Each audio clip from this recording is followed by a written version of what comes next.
So our next panel is Brian Cearnal, Tom Parker, and Bob Perry. And we're going to be discussing the Charrette, and I'm going to let Brian explain what that is and the process that went into that in the context. And then so there'll be a brief educational lesson, and then we'll get to the discussion. So Brian, the floor is yours. Okay. I have to say that sadly we organized this about a year and a half ago, and in fact, interestingly, where is the mic?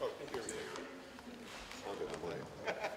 So we started organizing this about a year and a half ago, and interestingly, we went to council exactly 1 year ago today with our recommendations. And essentially what we did, I'll be brief, we broke State Street into these quadrants where everyone took a 4-block area, but they overlapped one another, so we kind of got multiple ideas for different areas. So one group, for instance, would have taken from Gutierrez up to Coda, and then the next group would have taken Haley up to Ortega, and that was the overlap. So we basically came to the conclusion that there were fundamental things that needed to happen. Number one was housing. We have to get the horsepower of people living in close to downtown for downtown to be vital.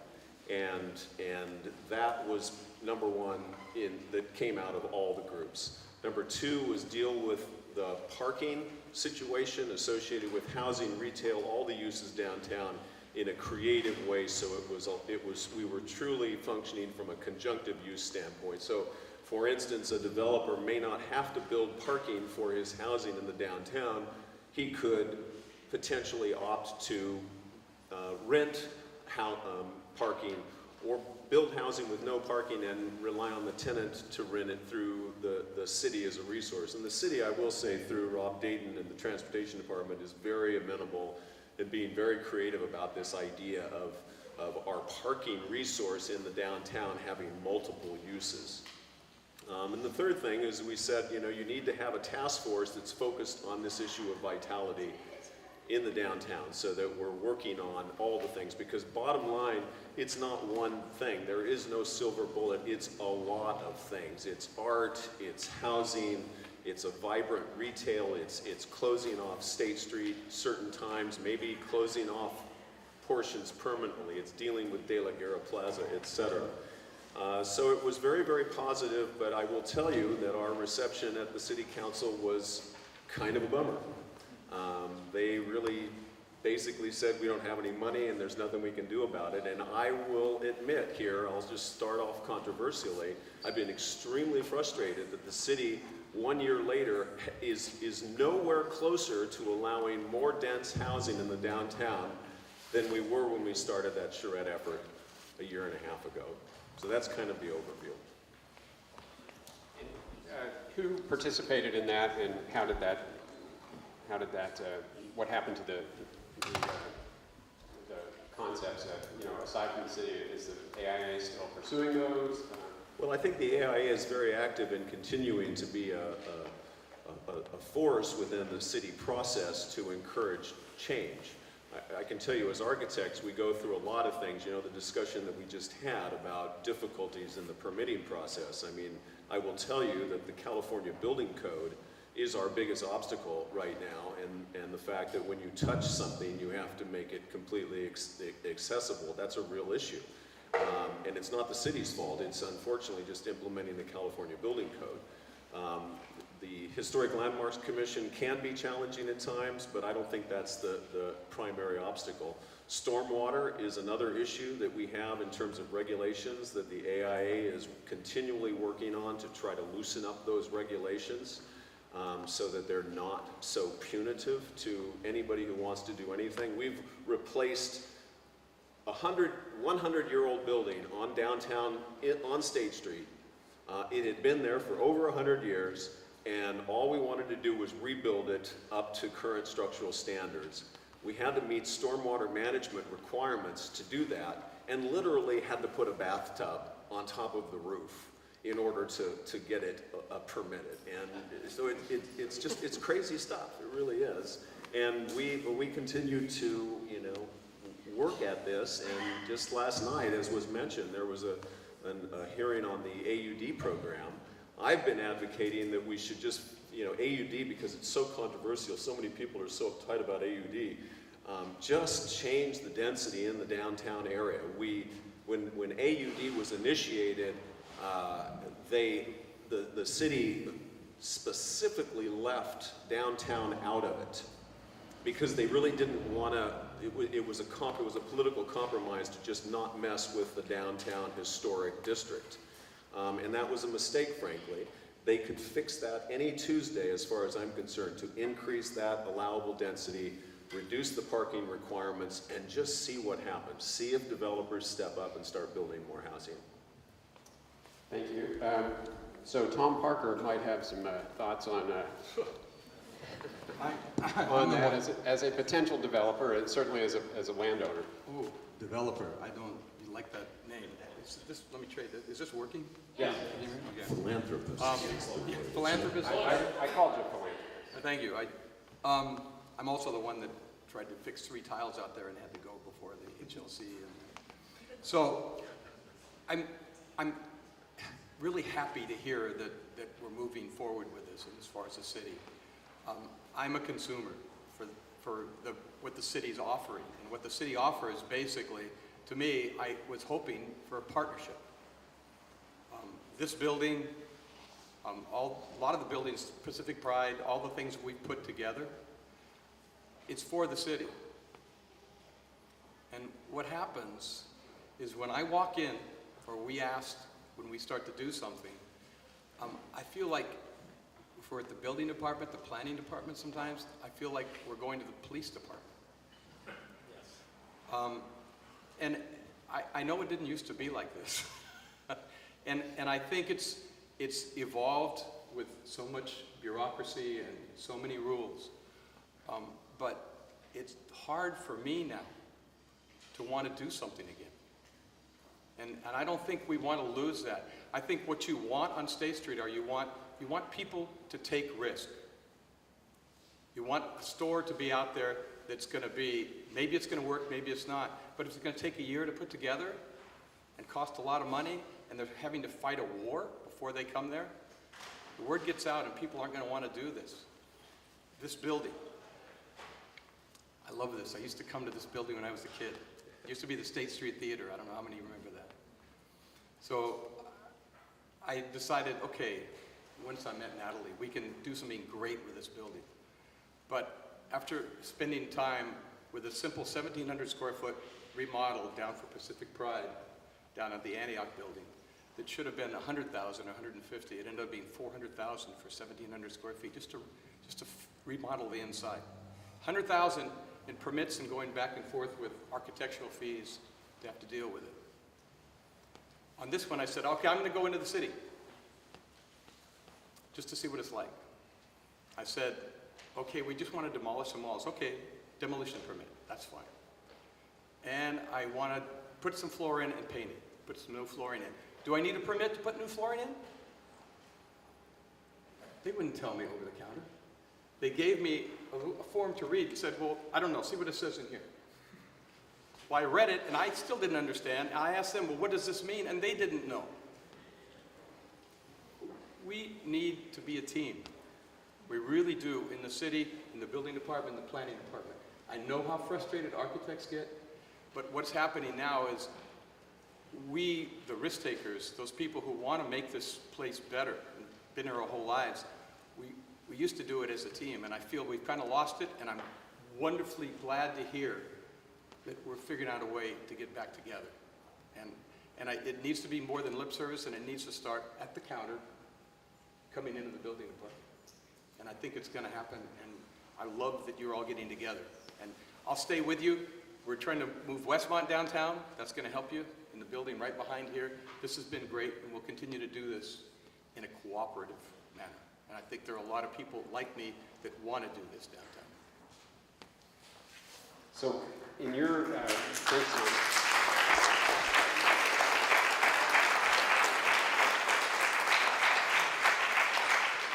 So in your experience, what would it take to get those people like you to actually do that? To feel like we get a smile when we go in. Yes, it's going to be hard because we've got ADA, but maybe we can help you figure out a way to make this work instead of, well, I don't know what, go talk to your architect. Oh, I don't know. Then the architect has to hire another consultant and then another consultant, and it never stops. Brian, you've lived this. Well, yeah, I mean, Tom called me up here and asked me what he could do with a permit and what he can't do, and I told him, I mean, the code is very clear. You can do an oil derrick, by the way, without a permit. You can do a 6x8 shed. You can do flooring, you can do painting, you can do wallpapering, those kind of things. But electrical, plumbing, that's the real issue that comes up, and that's what triggers a building code. I will say this. It's very slow. The city's very slow in moving, but Andrew Stuffler, who's the city building official, has been meeting with a group of architects over the last 6 months, and he calls it a culture of yes, and he is trying very hard to reinvent the process at the building department and to rework the method or the methodology. And I'm all, we're all behind him, and we're encouraging him, and hopefully that's going to do something. But I'll tell you, I think ultimately we do have a California legislative problem. The California Building Code has gotten so challenging, the building department is simply a vehicle to enforce a state code. And it's the thing that triggers all these accessibility requirements that are so very expensive to all these building owners. And I'm at a loss unless the legislature does something about it to loosen the grip on individual communities. And I think that's a possibility, to give more discretion to the local building officials, as opposed to it all being controlled out of Sacramento. That is something I've heard. I don't recall who told me this, but the quip was that Dave Davis was one of the last innovative planners at the city, and today they're all regulatory planners because they have to be so up to date on all the regulations that are coming down from Sacramento that it really is they're not doing any planning, they're basically attorneys. Well, I'll echo what you said about Dave. I don't think he's still here. I mean, he indeed was and still is that. Dave did have a redevelopment agency, which made a big difference. And the comments earlier about that, I would love to see. I know there's a few citizens right now who are talking to Hannah Beth, and there's going to be discussion about trying to recreate a redevelopment agency. And this whole issue, if I can just jump to the issue of affordable housing, because it's the gorilla in the room. And last night at City Council, there were some City Council members who said, developers should make 25% of their housing affordable. And gosh, I mean, I'm telling you, it would be a wonderful thing if that could happen. But if we create too stiff of an inclusionary impact on developers, the reality is people just aren't going to develop. I can tell you 5 projects right now that are apartment projects that are either approved or on the verge of being approved that are going to just sit because construction costs are going up, interest rates are going up, and they can't make these projects work because they're so expensive to build. If you add an inclusionary component to that, it's going to make it even more difficult, even though I desperately want us to be able to rent studio apartments for the affordable rate, which I think is $1,200 a month. I mean, that's what they should rent for, instead of what they do rent for, which is $2,000, $1,800, whatever it is. So that's a big problem, and we need public money, therefore, to create the affordable housing that this community needs. Right. More public money. And Bob, you've seen the Charrette, and you've had some thoughts on some of the concepts and challenges with that.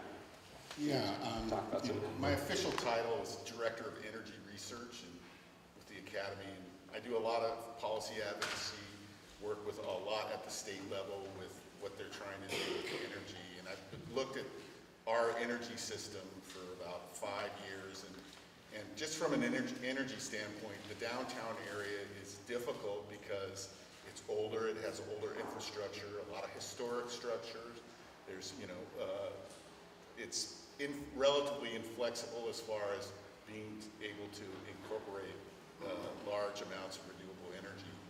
And so, Apparently we can put oil there. It's all yeah, we can put oil there and sit anywhere we want.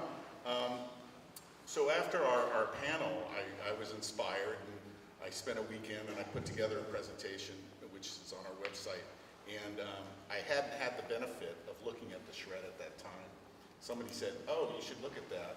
And I was struck that, you were also looking at the blocks, blocking off, vertical blocks of State Street, and many of the team's concepts, which were all beautiful, involved closing down State Street. And so I looked at that, and I'm convinced that making State Street the glue that holds these blocks together instead of a dividing area is the answer. But I was also struck by the amount of open parking space owned by the city that is available, that would be available for development. So everybody may laugh, but I think we need to make the city a prime stakeholder in this process and really look on how to convert those publicly owned spaces into higher density housing, maybe some open courtyards, and then move the parking underground. And then on top, totally solarize the top of it. And I attended the electrification conference down in Long Beach a few months ago. And what they said was that in new construction, using these advanced technologies only required an incremental increase in cost because it was new construction. You were doing it from the ground up. To do a retrofit was much more expensive. And so I see these open areas as an opportunity to put in that residential housing, because the city is a partner on perhaps a land lease, 99-year land lease with an option at the end. They can make a certain portion of it affordable. You've got retail, and then you can start off by putting the underground parking first, so that people can park while they're building the building. And in those structures would be the type of energy infrastructure that can make these two-block areas microgrids. And the state has a very high interest in developing renewable distributed energy. So I think the state could also be a partner in that effort as well. So are underground garages really affordable though? Probably not. I mean, just to give you all an idea, if I build an underground parking garage, each space costs around $40,000. So it's extremely expensive. But, the city does have a lot of surface parking. Right. I think it's unrealistic, by the way, that we build housing on top of the city parking structures, because structurally it would be very, very challenging. But I think those parking structures are the key resource to, again, that conjunctive use where you're sharing parking.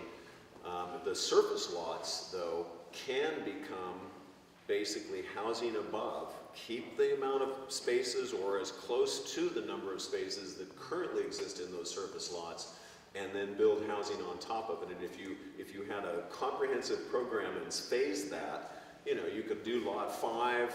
You'd lose some parking up there by Victoria for a while, but you'd deal with it, and then you'd move down through the city. And because it would be a city-owned property, then it's more realistic to begin to look at truly affordable housing as opposed to market rate housing. And I think, by the way, we need both. I mean, we need more good market rate for rent housing that developers are willing to build.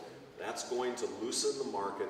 That's going to make some of these dingbats, half a garage with a hot plate that rent for $1,800, it's going to reduce those rents, and that is going to help the system. So we need to keep building even the market rate units, but we've got to figure out a way to build affordable units. There's no doubt about it. Yes, Scott. Yeah, this question's for Tom. We're going to talk about the time we were in college together? Yeah, No, I don't think we talk about that. I know that Hutton Parker has been really instrumental in bringing higher education into downtown Santa Barbara with Westmont, the Antioch building, And City College now has taken over the Paul Mitchell building. And we have this institution to the west of us it's not called UC Goleta. It's called UC Santa Barbara. What do you think of the possibilities of getting UCSB to have a presence downtown? You think the city bureaucracy is tough? I can only imagine what it's like with the UCs. I think it'd be a great idea. You travel around downtown areas, Denver, all the great cities, they all have universities downtown. They have satellites downtown. And that is an element. I think everything we're talking about here is a piece. And like with Brian, okay, housing downtown, fine. Close it or not close it, fine. These are long-term solutions. The shorter-term solutions, I think, are really what we're trying to do, at least I'm trying to do right now. What can I do to help downtown with vacant buildings? One of them is making this building behind us the whole thing now for Westmont, and that'll help. I see across the street, there's vacancies there. It's only $1.80 or $1.90 a square foot. So somebody would probably be willing to come in there if they thought they could do it with a smile from the city and not having to wait a year to do simple things that they probably need to do to move in there. And I think that's such an easy thing to do now. And I believe we're moving in that direction. I think we all need to push and remind the city that that's what needs to be done from the lower level on up, to be a partner. So when somebody wants to do something, they get a smile and they feel like, okay, we're going to get this done. I'm actually going to get this building done so we can move in. And I think we're going to fill them up. How many people remember we've gone through this so many times in my 70 years in this town. And we can do it. Arts and Life is across the street. What's across the street? Arts and Life. Oh. That's right. Oh, right. That's great. Yes, sir. Hey, Bill. Brian, I guess, this kind of piggybacks off of what you were talking about with development and trying to provide affordable housing. We did a project on Passaic Chapala, over at Passaic Chapala. And in that project, we provided 8 affordable units and 21 market rate units. We also relocated businesses that were down on the ground floor to other locations, and we relocated tenants that were residing in the old Hazards, or was actually behind Hazards. It was a horrible building back there that was very scary. But we relocated those tenants, found them new housing, and we relocated the ground floor tenants. But going back to what you were talking about is that the cost, unfortunately, of providing affordable housing is normally, or has been borne by the developer. And when the land costs plus the building costs are so high, you can't afford to provide the affordable housing because your costs go out of whack. You can't get the market rate price. You can't get the price you need because the market holds down the price. So this is where it comes down to public-private relationship and teamwork. And I'm a big proponent of that. Just as the city helped create the San Luego, which became an anchor for State Street back in the 1980s, so too can the city and the private sector work together using, as an example, those parking lots, the ground level parking lots, whereby maybe there's some type of arrangements where the city can work with the developing community, private ownerships, foundations, so on and so forth, to work together where the land cost no longer is an issue. It's a 99-year ground lease, similar to what we have at San Luego. Now a developer or a property builder can develop the property, can include affordable housing, have higher density units, and so the two parties come together and are able to work together just as we did with San Luego. Those types of things are the things that I think can move us forward and provide the density in this lower down, State Street corridor. And maybe it can make a difference, I don't know. But I just want to throw that out there. So Andrew brings up introduces another element. The state of California has an affordable housing problem. always has, probably always will. And there are certain things coming out of Sacramento that are going to be forcing our hands. So can you talk about Sacramento's role in the housing question and where we put that housing, and how the Charrette might address some of that with some of the proposals on the Well, downtown parking lots? the state of California in the last legislative session actually has been very aggressive in promoting housing, and in fact are mandating to cities that they have to approve these projects, that you've got to, if you provide affordable housing, you have got to receive an administrative approval. You can't go through the discretionary process, and that's important. I don't think the impact of those rules has really reached Santa Barbara yet, although there are people, I know there's developers who are looking hard at them. They typically do require 10% of the units to be affordable and other things. Unfortunately, there's some sort of nasty things in these regulations, like the labor has to be not union, but prevailing wage, and that, you know, is sort of a bummer. But the state is pushing, and they have these RENA numbers that they basically mandate that the city have in their general plans a certain number of residential units, and the city has been, you know, basically working with the state and giving them, you know, the information they need. But I think that those regulations for the regional housing is going to become tougher, such that the cities actually have to make sure it gets built. Now they just have to say we have the space for it. And in the future, I think they're going to need to see it built. So I couldn't agree with Andrew more about, again, the need for the public-private partnership to make sure that we get the affordable housing, but that we're also encouraging, you know, all forms of housing in order to have people. And I'm still convinced that's one of the key things, is there need to be people down here. And that's what's going to make it vital at the end of the day. But the state's doing good things, I think, or is helping relative to moving the housing issue along. Yeah, John. John Campanella, Planning Commission for the city, and appreciate all the work that Brian has done and the mayor in trying to come up with solutions for housing. But I think following up on what Andrew said, we have a housing authority that is a developer, and a real good one.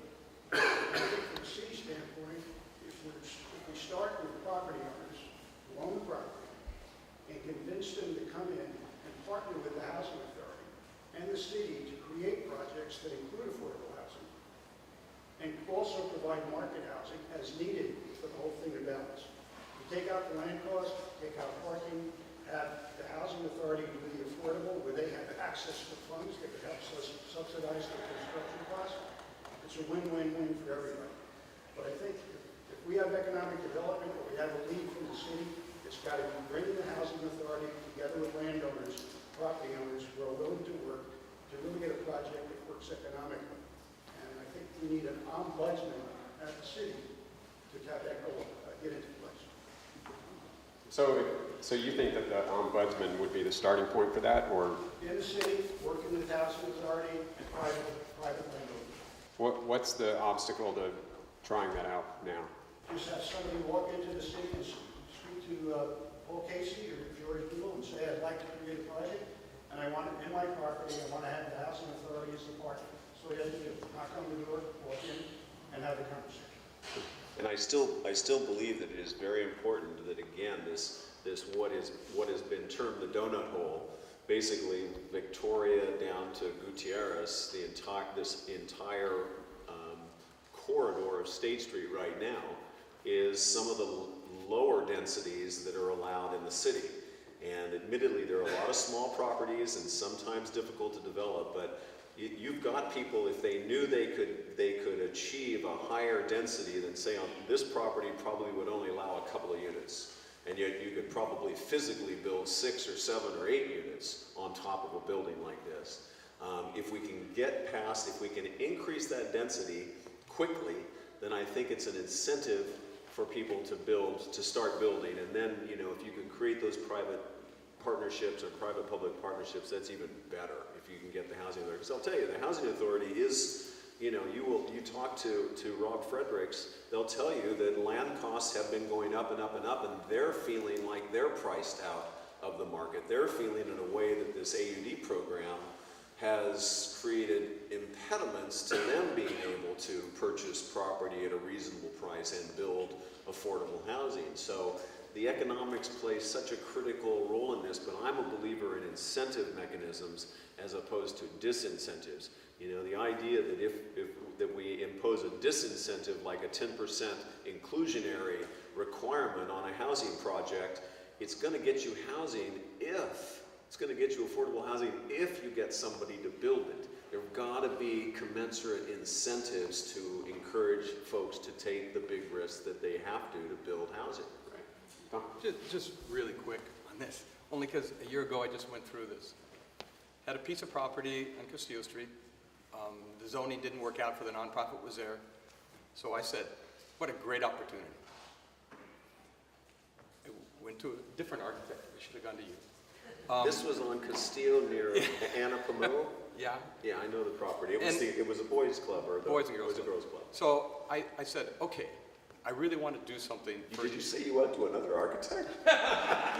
I really I'm want. not going to litigate that here. I'm sorry. I really wanted to do something for the nonprofit employees and the city employees, and I was going to build up the apartments there, and I would put the rent at 1/2 market fixed. Period. I thought, okay, this will be great. The first time we went in, a neighbor came and started complaining. The next thing I knew, well, we're going to only be able to build half that many house units. And it's like there wasn't any money in it to begin with. There was no profit in it. We were just trying to make it right. But we've still got a disconnect even within what people want to do right and what can get accomplished. And that's maybe why we need somebody to talk to in between. It saddened me because there were 15 apartments that were going to be at $1,200 a month for a 2-bedroom brand new nice apartment in this town fixed. Okay, so this is I've got to bring this up because this is really tough. We had a project right next to Tom's. It's a little neighborhood, East Anapamu, Castillo, Bath. West Anapamu. West Anapamu, thank you. And we were just decimated by neighbors. I mean, they came out in force. This was a 1-story neighborhood as far as they were concerned, and it needed to stay 1 story. And we had a project that had 12 units that went from 12 units to 8 units, well below the allowable density, and it's now sitting in a file drawer because the client feels it's not economically feasible to move forward with it. So that's housing that isn't being built, that's been approved because the neighbors made it difficult. But it does bring up a point that we need to be adept in deciding where our housing should go. Maybe it's not right to have dense housing in that little 1-story neighborhood on the 300 block of West Anapamu. Maybe that actually needs to be taken out of the AUD map and another place added. So we should be on an annual basis looking at this map and saying, where can the city absorb the density? Because bottom line, you've got to build smaller units to make the unit itself as affordable as possible. It's simple as that. You can't build big units. So I think the mapping of where we're putting these units, again, is so critical, and we haven't resolved that. And what needs to happen to get that process started? I think back to the Dave Davis creative planning days. We need planners who are creative. Unfortunately, these days, planners, by the nature of the system and the process, have to be reactive.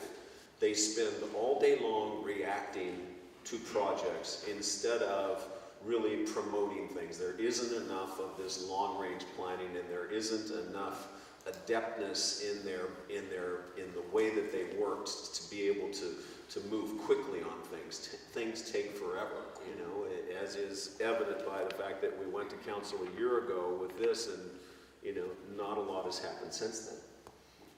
So it's a different mindset, and it may take that ombudsman you know, maybe it'll take 2 ombudsmans, however you say that. John, I know you don't, the planning commission, you don't make those recommendations, but has anybody taken your idea? Well, I think we are right now, we found out yesterday, the city is starting to update the list of available sites and spots, and they're going to be doing that study. And I think the more input we can give to them on that, from a practical standpoint, on what can get built where, is going to help. Because right now, the city has a lot of supposition on where you can build a commercial. The last time they did a housing element, a lot of those properties aren't going to move. I mean, they're very difficult. So you have to get creative both within what exists to retrofit and try to squeeze in what's new. And so I think that's going to be a public process that we all have, that this type of group has to be involved in, not just the city Right. community development department. So that, I think the quicker we can bring that process to the public of identifying sites, identifying property owners who are willing to work both with for-profit developers as well as the housing authority, I think the better. And I think I'll raise that issue for a meeting tomorrow, planning commission tomorrow. I'll raise that with my fellow commissioners to see how we can try to instigate that effort in the public process moving forward as we try to look at developable sites for housing. Thank you. Yes, ma'am. I'm Shannon Bottom. I'm with the Coastal Housing Coalition. So we specifically advocate for workforce housing and are extremely interested in being involved with all of these efforts. So one thing we're proposing is bringing in the Urban Land Institute to bring in a panel of outside experts to come take a look at our housing situation downtown and make some recommendations. So I'd love to speak with other stakeholders here who might be interested in that process, but that's one thing that we as an organization can do for workforce housing downtown. You know, I want to say the CHC is so important. They're a voice that is there at hearings when projects come through. And you know, another gorilla in the room that we've got, frankly, folks, is the people that show up at these hearings are the people who want to keep Santa Barbara a fishing village. And they're determined to have it not change. They don't want it to change at all. And that is a constant challenge to the boards and commissions who are charged with approving these projects because they are hammered. And they're hammered simply because of change being perceived as bad. You know, someone mentioned earlier the projects on Chapala. If you all remember, the Chapala 1 project was just seen as I mean, it was the lightning rod. It was going to be something horrible. It was going to change Santa Barbara forever. I don't know about you. It's 3 stories, not 4 stories. When you drive down Chapala now, does anybody think, God, that's horrible, or man, that's terrible? I mean, admittedly, it didn't provide affordable housing. It only provided expensive housing, but the point being that we can't be so afraid of change. We have to embrace change rather than just simply, you know, struggling with it. Yeah, I want to second that. I mean, I think a long-term strategic vision is definitely needed, and I think there has to be serious outreach and education, and you know, we need to tell a story of what is possible by, you know, restructuring this area of State Street, and it involves transportation as well. I mean, LA Metro has recently they're expanding their TWIC card program, moving it to a phone app, trying to incorporate communities so that you have this multimodal transportation network. And I ultimately see a vision where, you know, tourists from LA board the train, get off, hand their bags off to a portage company, get on to shared transportation, and then move right into the State Street area.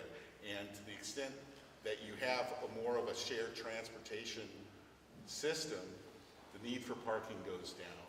And so we have to, you know, think really broadly on that particular aspect. It's not going to happen overnight, but you have to see that out there and then work towards that goal. So I think that's important. Elon Musk might want to put in a subway. Yeah. Hi, sir. Yeah. Well, I guess you consider me one of the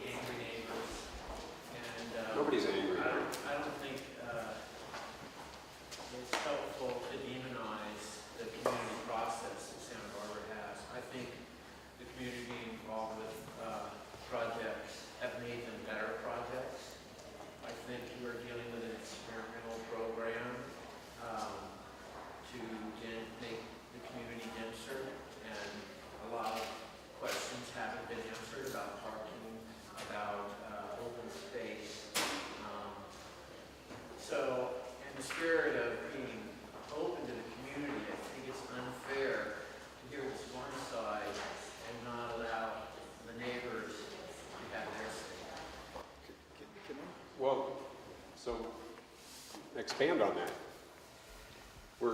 You're here to be part of that conversation. So we're not What I'm saying is, the excluding community you. involved with these projects, and the perception that's put out there that we're just a drag on the system, and that we're a negative and aren't a help at all to the program. And I think it's a vibrant conversation that goes on in these community meetings, or public meetings with the boards and commissions. Even the boards and commissions have been conflicted on the new programs such as the AUT. So, to put it all on neighborhood engagement being a negative to the community is really a misrepresentation. I think I want to be clear. I was not criticizing the people that are showing up. The problem that we have is the people against projects are the only ones that show up at the hearings. So you have applicants, you have people trying to do projects, and the only people speaking are the ones that are against them, and it has a profound impact on the project. I don't disagree with you that every project that goes through the process, most of the time ends up being a better project. There is good that comes out of that. I would like to see more balance, though. I would like to see more housing advocates be at those hearings as well, to where the boards could hear both sides, and that it was a more balanced discussion rather than being as one-sided as I typically experience.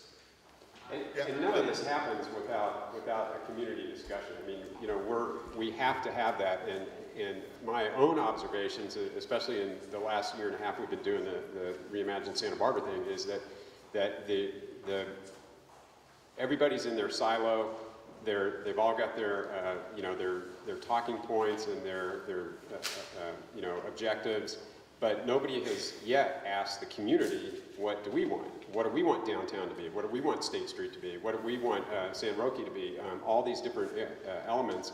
And yes, we went through the general plan process, how many ever years ago it was, but not that many people were that engaged at the time, my recollection, if my recollection is correct. And so how do we change that dynamic so that this next time, because we are kind of at a crossroads and in a crisis in this community, but what do we want our community to look like next year, 10 years from now, 50 years from now, long after we're gone?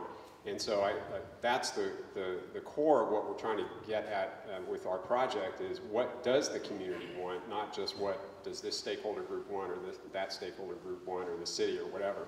Right, Bill, and I have to say, being born in this town, I love this town. I love the restrictiveness in this town. I love the low growth in this town. I love everything about it, and I will do everything to defend it. But what I'm here to talk about now is to not let it fall apart. Something as simple as State Street, it's not a neighbor issue here. This is strictly about, we've gotten so bureaucratic, it's so difficult to get things done that we can't get our own citizens in there to take a risk at a building. We need to help them, because we need to revitalize this downtown. That's what needs to be done, and we're going to do it cooperatively. But as far as housing, I'm on the fence on this thing, okay? And I think a lot of people in here are. I think if it's done correctly, it can be done wonderfully, and we need workforce housing. But it needs to be done through the process and a rigorous process. I'm not against that. This is a little different situation, in my mind. Well, I totally agree that the process needs to be revamped, and Bill's been working with a group, Novum, with regard to Montecito. They're developing an inclusive, holistic process for Montecito. I believe that process is replicable, thank you, and can be applied.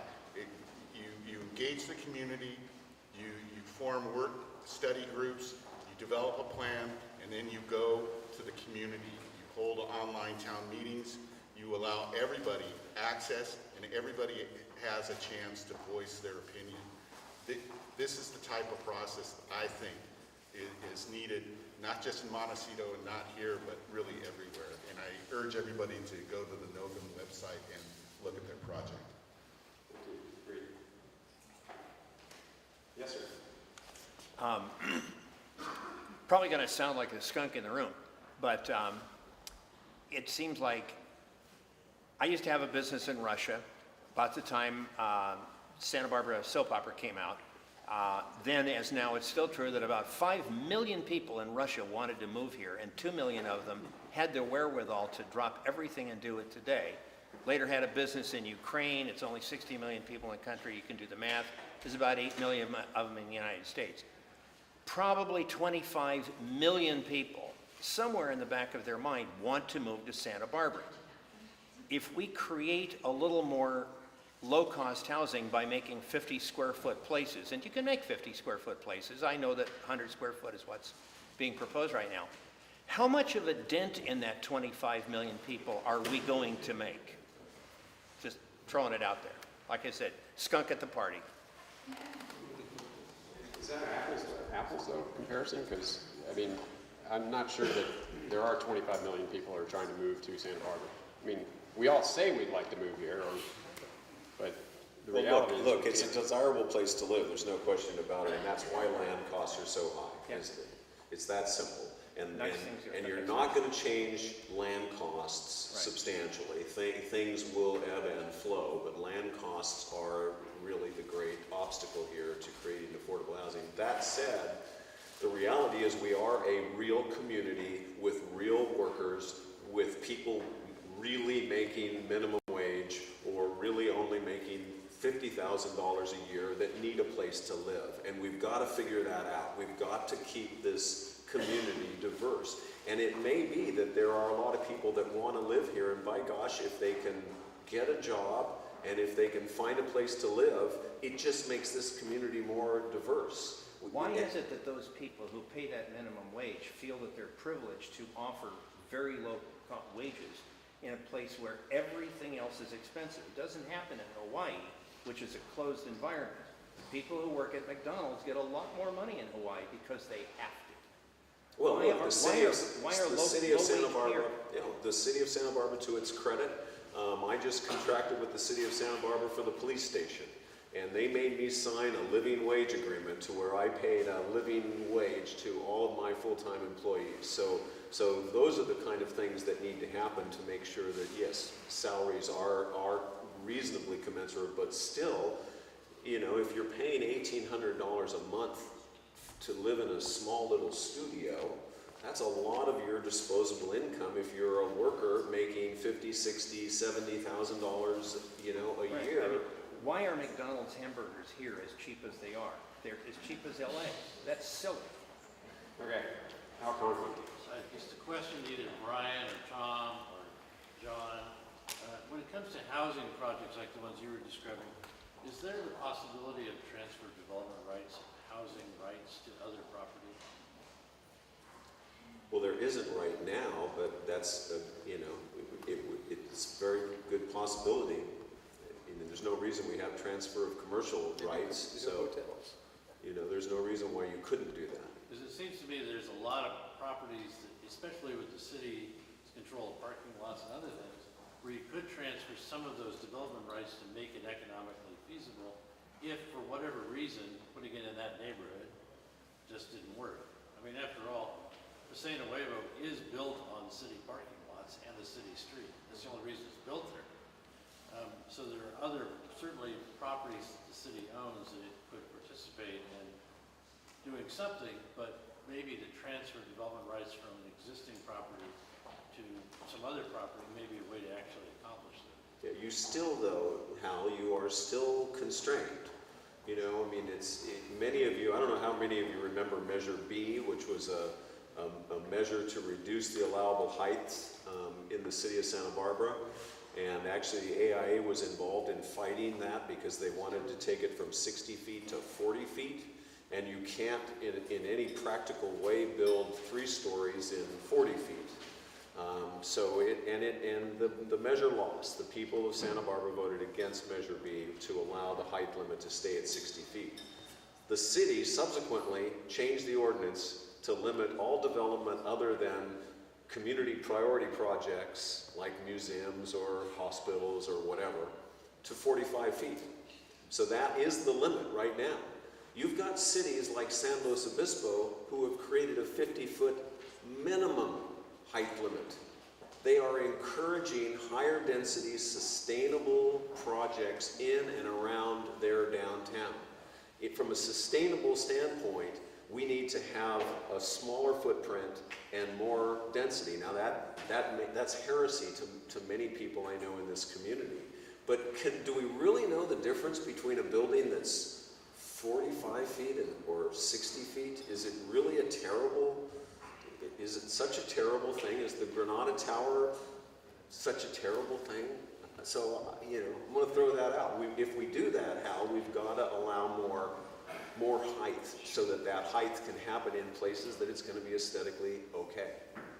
The Granada does look pretty good for 60 feet. But it has space around it. So I know. we don't want to canyonize. No.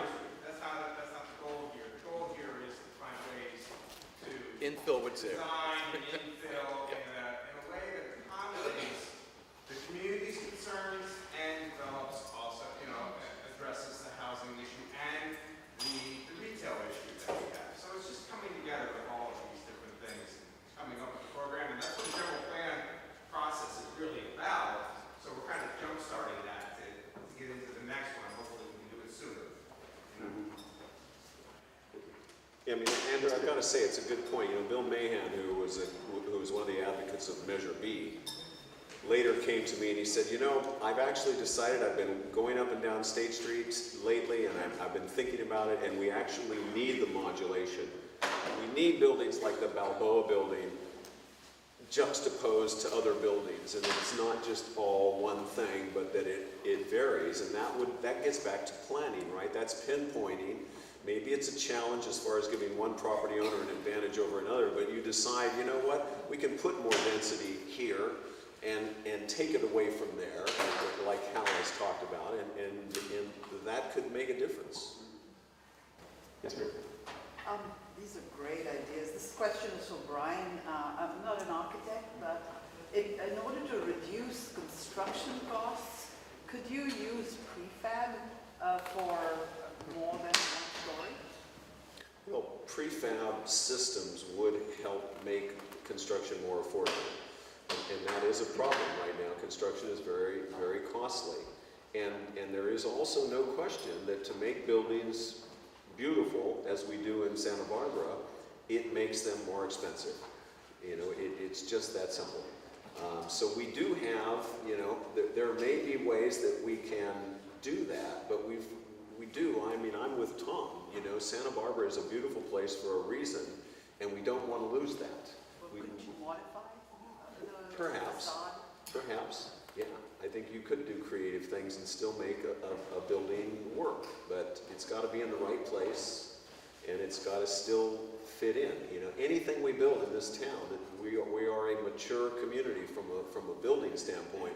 It's got to be compatible. But to me, compatible doesn't mean that everything's the same height. It doesn't mean that a taller building can't be next to a smaller building and still be compatible. So I think that the idea of looking for less expensive methods of building are important. And again, the key to me, one of the keys to housing is that units do get smaller, because if you can build smaller units, then they are by definition going to be more affordable. Yes, ma'am. Speaking of fishing villages, it looks like with the sea rise level projection maps for Carpenter Lake that I've been studying in Santa Barbara, it looks like fishing is going to be a lot closer. And I'm just, it seems to me that we're planning a lot for that lower part that maybe in 20 years is going to be, it looks